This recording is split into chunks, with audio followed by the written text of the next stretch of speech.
Bom, vamos estudar agora a classificação dos seres vivos.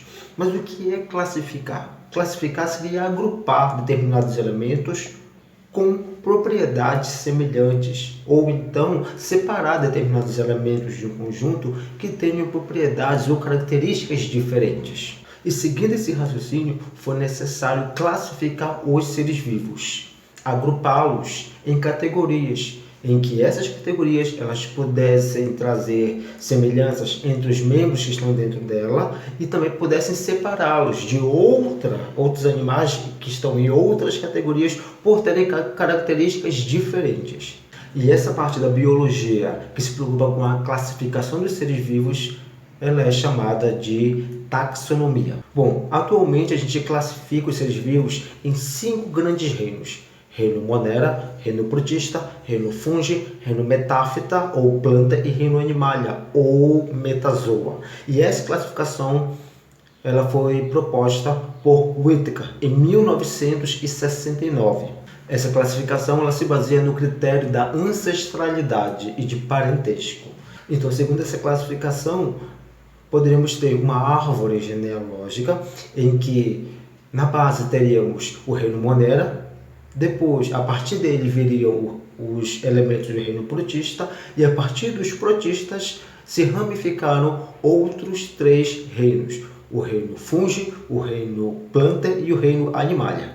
E quais são as características de cada reino? O reino Monera, ele é composto pelas bactérias cianobactérias e as arqueias e tem as seguintes características: são seres procariontes, ou seja, não tem a carioteca, que é a membrana que envolve o núcleo. São seres unicelulares, podem ser autótrofos ou heterótrofos, dependendo da espécie. O reino protista ele é composto pelos protozoários e pelas algas protistas. Eucariontes, uni- ou pluricelulares, podem ser autótrofos ou heterótrofos. Reino fungi, composto pelos fungos.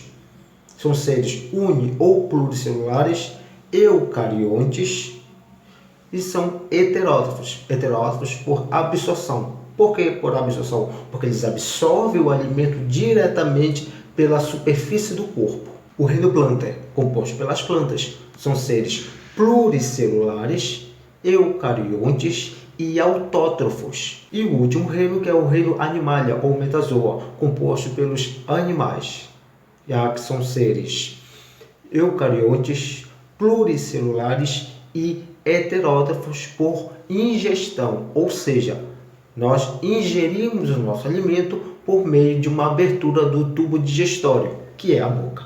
Detalhe, existe ainda uma outra categoria que engloba todos os reinos, que é a categoria domínio. Os seres vivos estão divididos então em 3 grandes domínios: o domínio Archaea, as arqueobactérias, o domínio Eucária, os eucariontes, e o domínio Bactéria. Nós estamos dentro do domínio Eucarionte, ou seja, do domínio Eucária. O domínio Eucária ele é composto pelo reino Protista, reino Fungi, reino Metáfita ou planta e reino Metazoa. Bom, e vamos falar de nomenclatura científica. Cada animal, cada ser vivo, ele recebe um nome em cada parte do mundo, dependendo do seu idioma. Até em lugares que têm o mesmo idioma, eles recebem nomes diferentes. Então, como é que a gente poderia trabalhar, no caso um cientista, tendo cada animal um nome diferente em cada parte do mundo? Daí se criou um sistema de nomenclatura internacional, que foi proposto por Carl von Linné, ou aportuguesando o Linneu. Tá? O Linneu ele propôs um sistema de classificação, de nomenclatura, em que ele tem algumas características que devem ser seguidas. Por exemplo, primeiro, um nome ele tem que ser binominal, ou seja, formado por 2 nomes. É como se fosse um nome e um sobrenome. Segundo, ele tem que estar em latim ou latinizado. Por que latim? A gente sabe que a língua ela é muito dinâmica e com o tempo ela vai mudando. Ou seja, a língua ela é viva. Porém, o latim ele é uma língua morta, ou seja, uma língua que ninguém usa mais. Não existe nenhum país que se fala latim. Falou-se 2000 anos atrás, não se fala mais hoje. O único local onde ainda se fala latim é o Vaticano. Então, por ser uma língua morta, ela não se modifica mais. por isso escolheu-se o latim. Outra característica, por ser binominal, o primeiro nome ele representa a categoria taxonômica gênero.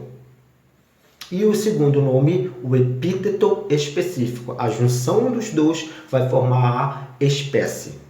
Mais uma coisa, ao escrever o nome de uma espécie, o nome científico de uma espécie, levando em conta a nomenclatura proposta por Linneu, esse nome ele tem que ser escrito em itálico. O que é o itálico? É aquela letrinha inclinada, tá? Ou então tem que ser sublinhado, ou seja, passar um tracinho por baixo. Isso é regra. Outra regra também que é proposta é que o primeiro nome que representa o gênero, ele deve ser iniciado com letra maiúscula. O segundo nome, que é o epíteto específico, ele deve ser iniciado com letra minúscula.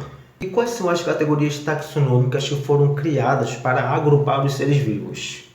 Bom, na ordem seriam reino, filo, classe, ordem, família, gênero e espécie. Em que reino é a categoria taxonômica mais abrangente e espécie é a categoria taxonômica menos abrangente e mais específica.